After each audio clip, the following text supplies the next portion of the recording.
Happy evening sir. ఈరోజు జరిగినటువంటి Zoom సెషన్‌లో చెన్నగోపి సార్ క్లాస్ మాత్రం అసలు మనము జీవితంలో ఏం సాధించాము, ఏం కోల్పోయాము, మనం ఇంతవరకు ఏం చేశాము, అసలు మనము అంటే ఇలా గడుస్తూ పోతుంది. రొటీన్ లైఫ్ అవుతుంది. కానీ మనం సంపాదించిందేంటి? అంటే మన వయస్సుకు తగ్గట్టుగా మనం సంపాదిస్తున్నామా? మనం ఏం సాధించాలనుకుంటున్నాము? మనం అంటే ఇప్పటిదాకా మనం ఒక దగ్గర పని చేస్తూ లేబర్‌గా ఉంటున్నామా? లేకపోతే ఓనర్‌గా ఉంటున్నామా? మనం అందరిలా అద్భుతంగా మనం అంటే ఎందుకు చేయలేము? మనం తలుచుకుంటే కూడా డబ్బు సంపాదించగలము. మనం తలుచుకుంటే ఎర్లీగా మనం రిటైర్మెంట్ కావచ్చు అనేదానికి చాలా అద్భుతంగా ఎగ్జాంపుల్స్ ఇస్తూ చాలా వివరంగా సార్ వివరించారు. రోజు రోజుకి వయసు పెరుగుతుంది, ఆయుష్ తగ్గుతుంది అనే విషయం అసలు మనం అంటే అందరికీ బర్త్‌డే చేసుకుంటున్నామంటే ఏదో బర్త్‌డే చేసుకుంటున్నాము అని మనం స్వీట్లు ఇస్తున్నాం గానీ, ఆ బర్త్‌డే చేసుకుంటున్నాం దేనికోసం? అసలు ఫస్ట్ మనం సాధించింది ఏంటి? లాస్ట్ ఇయర్‌కి, ఈ ఇయర్‌కి మనకేమైనా ఇంప్రూవ్‌మెంట్ ఉందా? అసలు మనము ఈ సాలరీ పెరుగుతుంది, ఇంక్రీజ్ అవుతుంది అని ఆలోచిస్తున్నాం గానీ, మార్కెట్‌లో వస్తువు వాల్యూ ఎంత పెరుగుతుంది? మరి నీ వాల్యూ ఎంత పెరుగుతుంది? ఒక టమాటా అడుగుతుంది నా రేటు పెరిగింది. మరి నీ రేటు పెరిగిందా అని అనే ఆ విధంగా సార్ వివరించారు. చాలా అద్భుతంగా వివరించారు.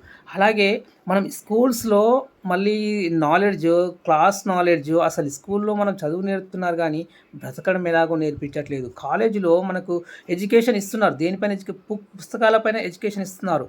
కానీ మనకు జీవితంలో ప్రాక్టికల్ ఎలా బ్రతకాలి, జీవితంలో డబ్బెలా సంపాదించాలి అనే ఎడ్యుకేషన్ మాత్రం మనకు ఎవ్వరివ్వట్లేదు. ఓన్లీ కోచ్‌లు ఇస్తారు. ఒక గురువుండాలి. ప్రతి వారికి గూడా ఒక జీవితంలో ఒక గురువుండాలి అనే విధంగా సార్ వివరంగా చాలా బాగా వివరించారు.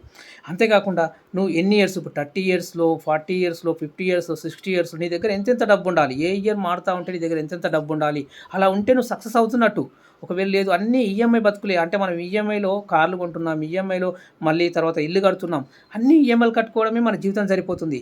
మరి నీకంటూ బ్యాంక్ బ్యాలెన్స్ ఎప్పుడు చేసుకుంటావు? అసలు ఈఎంఐలో అసలు నువ్వు ఒక కారు కొన్నప్పుడు ఆ కారుకు నువ్వు ఓనర్ కాదు. ఎందుకంటే అవన్నీ కూడా ఫైనాన్స్ వాళ్ళ దగ్గర ఉంటాయి కాబట్టి ఫైనాన్స్ వాళ్ళు నీకు ఆ కార్ ఎప్పుడైతే క్లియర్ అవుతుందో అప్పుడు నువ్వు ఓనర్ అవుతావు. అప్పుడు నీ జీవితం అయిపోతుంది. అంటే జీవితాంతం కూడా నువ్వు ఈఎంఐలు కట్టుకుంటూ ఇవి కట్టుకుంటూనే పోతుంటావా అనే దాని గురించి అసలు లైఫ్ అంటే ఇది కాదు. లైఫ్ అంటే ఇంకా చాలా ఉంది అనే దాని గురించి సార్ చాలా బాగా వివరించారు. ఎంత బాగా వివరించారంటే ప్యూర్ పీపుల్ ఎలా ఆలోచిస్తారు? అంటే రిచ్ పీపుల్ ఎలా ఆలోచిస్తారు? పూర్ పీపుల్ ఏంటి? మనం ఏదో జాబ్ చేసామా, వచ్చామా, ఈవినింగ్ వచ్చామా, టీవీ చూస్తాం. కానీ రిచ్ పీపుల్ అలా కాదు. మంచి మంచి నాలెడ్జ్ బుక్స్ చదువుతారు. మీడియాని వాళ్ళ నాలెడ్జ్ కోసం, వాళ్ళ నాలెడ్జ్ పర్పస్ కోసం వాళ్ళు వాడుకుంటారు అనే దాని గురించి చాలా వివరంగా, క్లియర్‌గా వివరించారు. సార్ నిజంగా ఇలాంటి కోచ్ అనేది ఇంతవరకు అయితే మామూలుగా మోటివేషనల్ లీడర్స్ ఉంటారు.